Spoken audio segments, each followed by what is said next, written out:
ایک سلسلہ یہ چلتا ہے کہ گندم پسوانے جاتے ہیں، تو گندم پسوانے یعنی اس کا جو اجرت ہوتی ہے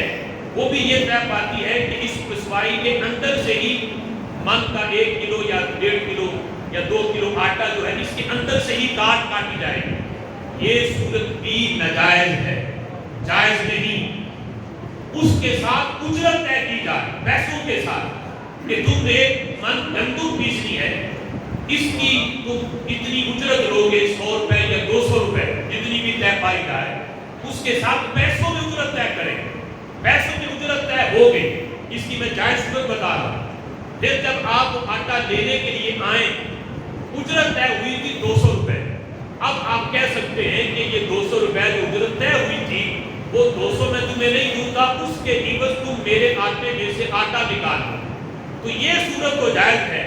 سرے سے ہی اجرت یہ طے کرنا کہ جو اس کی اجرت ہے وہ تمہیں آٹا ہی میں دوں گا، تو یہ صورت اس کی ناجائز ہے۔ لیکن جب اس کو اس انداز میں اجرت طے کر کے بعد میں اس اجرت کے عوض آٹا دے دیا جائے تو یہ صورت اس کی جائز